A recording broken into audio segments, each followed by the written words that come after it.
बिस्मिल्लाहिर्रहमानिर्रहीम। अस्सलाम वालेकुम। कैसे आप सब? उम्मीद करती हूँ सब खैरियत से होंगे। जनाब, आज मैं आपके लिए चाइनीज़ डिश चिकन शाशलिक की रेसिपी लेके आई हूँ, जिसे बनाना बहुत ही आसान है, बहुत ही मज़ेदार बनती है। बहुत से लोग इसे बहुत मुश्किल तरीके से सिखाते हैं, लेकिन मैं आपको आज सबसे ज़्यादा आसान तरीके से बताऊँगी। बहुत ही सिंपल तरीका है, जैसे मैं आपको बताऊँगी आप स्टेप बाय स्टेप वैसे करेंगे तो इंशाल्लाह आपकी तारीफ़ें होंगी।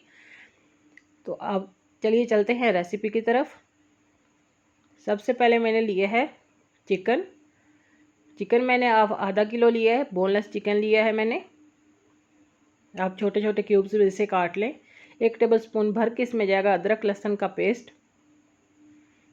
प्यालियों को अच्छे तरीके से साफ़ किया करें, ये इससे रिज़्क में बरकत होती है। 3 टेबलस्पून इसमें जाएगा सोया सॉस के। 1 टेबलस्पून इसमें जाएगा सफ़ेद सिरका। अगर सफ़ेद सिरका नहीं है आपके पास तो इसमें लेमन का भी इस्तेमाल आप कर सकते हैं। 1.5 टेबलस्पून मेरे पास चीनी है। 1/2 टेबलस्पून नमक है। 1/2 टेबलस्पून मेरे पास काली मिर्च है। 1 टेबलस्पून भर के मेरे पास लाल मिर्च है कुटी हुई। चाइनीज़ डिश में चीनी ज़रूर जाती है, तो आपने ज़रूर इसको डालना है, स्किप नहीं करना है। तो अच्छे तरीके से इन सारी चीज़ों को मिक्स करेंगे। अच्छे तरीके से आपने इसको मिक्स करना है। मिक्स मैंने कर लिया है। इसको कम से कम 2 घंटे के लिए फ्रिज में मैरिनेट करके रख देंगे। उससे पहले आपने इसे बिल्कुल भी इस्तेमाल नहीं करना है। 2 घंटे रखने से जितना भी इसके अंदर चीज़ों का जायका है वो डीपली अंदर चला जाएगा। तो जनाब 2 घंटे हो चुके हैं। 4 टेबलस्पून मैंने लिया है ऑयल। इसको गर्म करेंगे। ऑयल हमारा गर्म हो चुका है, इसमें हमारी मैरिनेशन डाल देंगे।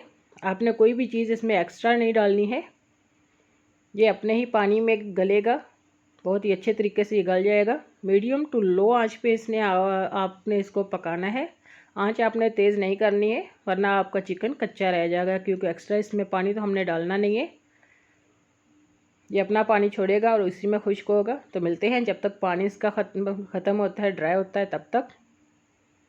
तो जनाब तकरीबन पानी इसका काफ़ी हद तक ड्राई हो चुका है, चिकन भी हमारा गल चुका है। देखिए बहुत ही मज़ेदार, इतनी ज़बरदस्त खुशबू आना स्टार्ट भी होगी है माशाल्लाह। आप बनाएंगे आपका दिल खुश हो जाएगा। अब जाएंगे इसमें सब्ज़ियां। प्याज हैं मेरे पास, शिमला मिर्ची और टमाटर हैं। इनको मैंने इस क्यूब्स में काट लिया। आपने सेम इसी तरह से काटना है, बारीक आपने बिल्कुल भी नहीं काटना है। और इन सब्ज़ियों को आपने तेज़ आंच पे 4 मिनट के लिए पकाना है। बिल्कुल इसको ज़्यादा आपने गलाना नहीं है। चाइनीज़ जो हमेशा सब्ज़ियां ज़्यादा गला कर नहीं खाते हैं, तो इनका क्रंच आपने ज़ाया नहीं करना है। तेज़ आंच पे पकाने का फ़ायदा ये है कि इनका क्रंच भी ज़ाया नहीं होगा, ख़त्म नहीं होगा, और ये अच्छे तरीके से पक भी जाएंगे। ना आपने कच्चा रखना है, ना आपने बहुत ज़्यादा इसको पकाना है। तो जनाब देखिए 4 मिनट हो चुके हैं। सेम इसी तरीके से हमें चाहिए। ये देखिए खड़ी खड़ी हैं हमारी सब्ज़ियाँ, बिल्कुल ढीली नहीं है। ये ऑलमोस्ट हमारा डन हो चुका है। बहुत ही मज़ेदार खुशबू आ रही है माशाल्लाह। तो इसको करते हैं साइड पे, और अब हम अपना सॉस तैयार कर लेते हैं।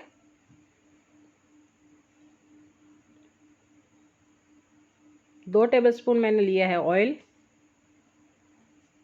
सॉस आपने अच्छे तरीके से तैयार करना है, ये सारी रेसिपी की जान है सॉस में। तो आधा टेबलस्पून मैंने लिया है अदरक लहसुन का पेस्ट। इसको थोड़े से सेकंड के लिए सौटे करेंगे। अब 2 प्यालियाँ मेरे पास केचप की हैं। ये होममेड केचप है मेरे पास। अगर आपको इसकी रेसिपी चाहिए तो आप कमेंट सेक्शन में बताएं, मैं आपको ज़रूर बनाना सिखाऊंगी। ये देखें 2 प्यालियाँ इसमें चली गई हैं। सॉस को आपने अच्छे तरीके से पकाना है। सारी रेसिपी इसी पे डिपेंड करती है। सॉस का अगर आपका जायका अच्छा नहीं है तो आपकी रेसिपी का कोई फ़ायदा ही नहीं है। तो इस पर आपने 10 मिनट लगाने हैं, ये जल्दी नहीं बनेगा। 2 टेबलस्पून इसमें सोया सॉस जाएंगे। 2 टेबलस्पून भर के इसमें सिरका जाएगा। सिरका नहीं है तो आप लेमन का इस्तेमाल कर सकते हैं। अच्छी तरीके से इसको मिक्स करेंगे। ये देखिए काफ़ी हद तक मिक्स हो चुका है। 2 चुटकियाँ मेरे पास लाल मिर्च का, ये दरदरी कुटी हुई लाल मिर्च है। 2 चुटकी मेरे पास ब्लैक पेपर है। 2 चुटकी मेरे पास नमक है। अच्छे तरीके से इसको पकाना है। अगेन वही बात, आपने जल्दबाजी नहीं करनी है, इसको अच्छे तरीके से पकाना है। 1 कप मेरे पास पानी है। 1 टेबलस्पून इसमें कॉर्नफ्लोर मिला के